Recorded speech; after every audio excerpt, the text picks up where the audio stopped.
Buenos días, estudiantes. Vamos a hablar un poco de la teoría de errores. Hemos hablado ya de cómo es el sistema de medida y cómo funcionan los aparatos, como bien cómo se usan los aparatos de medida. Vimos que cuando se toma una medida experimental, pues nunca se tiene certeza real de la medida. Siempre hay algo de incertidumbre. Al no tener certeza del valor de una medida, cuando realizamos cálculos que involucren dicha medida, pues debemos tener presente el grado de incertidumbre. Supongamos que usted ha medido una distancia de 2 centímetros con un flexómetro como este.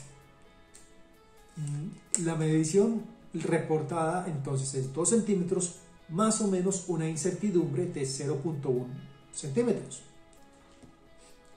Y usted desea multiplicar esa cantidad por 2. Entonces el número 2 es un número pues, completamente cierto, es completamente abstracto, matemático y cierto. En la recta real vamos a dibujar los valores posibles que puede tomar la medida real del objeto que hemos estado midiendo con el metro.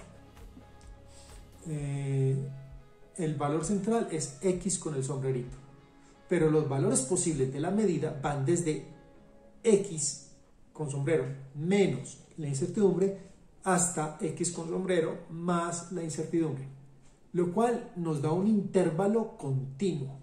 Si la medida fuese exactamente el valor central, pues bastaría con multiplicar por el número 2, pero podríamos tener un valor cualquiera en el intervalo disponible. Por tanto, debemos mirar los extremos. Si la medida real estuviese en el extremo inferior, entonces al multiplicar por 2 obtenemos 2 veces la posición inferior del intervalo.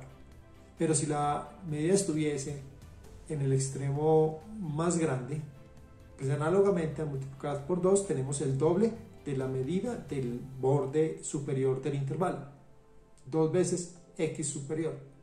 Vemos que el intervalo de incertidumbre es aún mayor que en la medida inicial. De hecho, en este ejemplo el intervalo se nos ha duplicado, pero en general la incertidumbre siempre crece cuando yo hago cálculos. Siempre que se realizan cálculos con cantidades inciertas o difusas, el rango de incertidumbre crece. Para hacernos a una idea de cuánto crece dicho rango, podemos utilizar el cálculo de variaciones, con la salvedad de que el resultado pues nunca va a tener una resta, nunca va a disminuir, el resultado siempre va a crecer. Es decir, aplicamos el operador diferencial de variación, pero cada término nos aparece siempre sumando. Con dicha técnica podemos estimar el intervalo de incertidumbre de cualquier operación matemática que actúe sobre una medida experimental. Es decir, de esta forma podemos calcular cualquier operación matemática entre cantidades difusas o inciertas, realizando la operación sobre sus partes centrales, tal cual, y calculando el término de incertidumbre mediante el cálculo de variaciones. Por ejemplo, pensamos que tenemos dos cantidades experimentales, una X y una Y. La X la expresamos como X más o menos delta de X, la Y la expresamos como Y central más o menos delta de Y. ¿Cómo sería entonces la suma?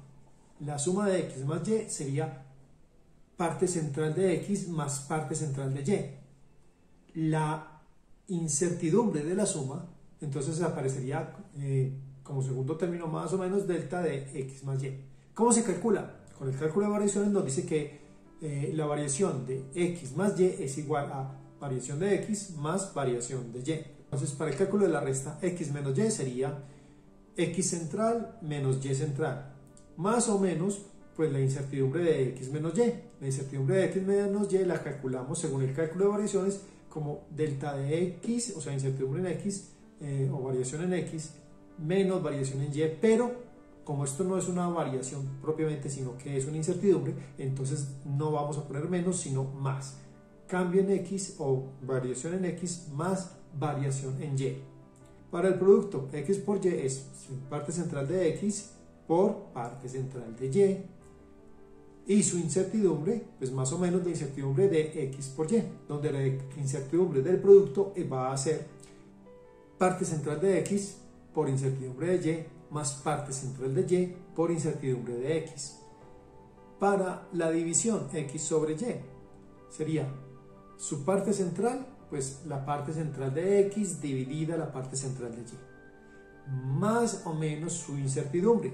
La incertidumbre de X dividido Y se va a escribir entonces como Y incertidumbre de X más X incertidumbre de Y sobre Y central al cuadrado. Si tuviéramos una función potencia, X elevado a alguna potencia n, pues va a ser parte central de X elevado a su potencia, a la n, más la incertidumbre de la potencia X de X a la potencia n. Y la incertidumbre de X a la potencia n, pues es n por X a la n menos 1 por delta de X. Si tuviéramos una función trigonométrica, el coseno de X será coseno de la parte central de X más o menos la incertidumbre del coseno de X. Y la incertidumbre del coseno de X se calcula como seno de X positivo por la incertidumbre de X. Y bueno, así podemos proceder para cualquier escritura matemática a la que nos enfrentemos. Bueno, señores, eso es todo por este video. Nuevamente los invito a que disfruten su proceso de aprendizaje, disfruten cuando aprenden, jueguen cuando aprenden, emociónense cuando aprenden. Disfrutar es la forma más fácil de aprender. Buen día.